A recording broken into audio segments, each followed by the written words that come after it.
It's Climate Change Conscious Week in the Philippines. In the first of a three-part series, CNA's Buena Bernal reports on how the country is involving children in efforts towards a climate resiliency.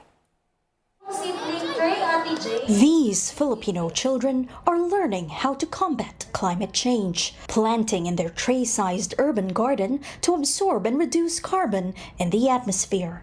As a student leader po, sa tingin ko po yung responsibilities ko po is to save our planet and prevent climate change po.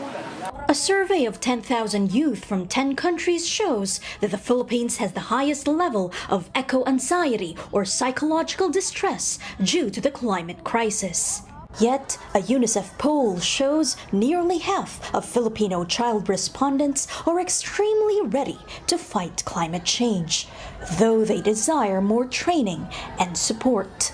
Nationwide, each Philippine school is supposed to have a disaster risk reduction and management or DRRM coordinator, like Guevara High School's teacher Renz Razon. Their school is one of two schools in Tarlac Province, north of Manila, with a so-called Batang or Child Empowered and Resilient team, whose student members are trained in hazard identification, disaster risk reduction, and mitigation. The two schools were selected for the pilot program out of more than 500 schools in the province, as they are more prone to floods and landslides. Carolyn and Reynaldo are student leaders of their school's resilience team.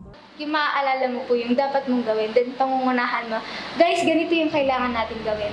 Duck, cover and hold, tapos kalma lang, then ililid mo po sila. Prone po kami sa pagbaha sa mga typhoons. So, dati po sa bahay walang emergency kit, wala pong mga sapat na tools para ma-come across po namin yung mga bagay na yun. Their student-based resilience team also conducts biannual hazard mapping in their school through a mobile app that's developed by humanitarian group Save the Children, which then automates the collation process by their advisor. As Southeast Asia's most typhoon-prone country, the Philippines is hit by an average of 20 typhoons annually, affecting school infrastructure on top of funding-related classroom shortage. That the total gap entire the Philippines, covering all our the damages that have been brought about the typhoons and the lack of classrooms in many of our schools, we have a total of 159,000 classroom needs. 159,000 all over the country.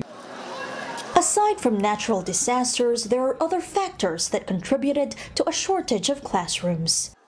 Officials say this public secondary school is in need of 14 more classrooms with a capacity of 35 to 40 learners each. This was after a fresh surge of enrollees coming from private schools occurred during the pandemic due to significant income losses among parents.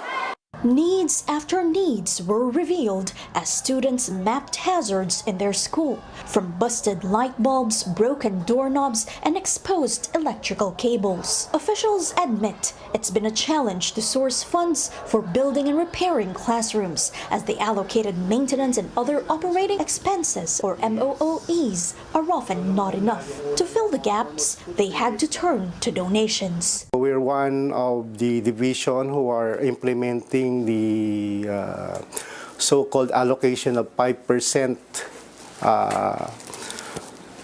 budget from the school MOE intended for DRRM.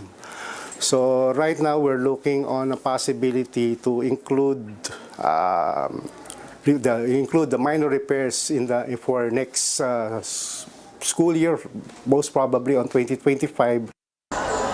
While Filipino students are willing and many are already taking action against climate change, ensuring safe and resilient schools by addressing infrastructure gaps is often another challenge.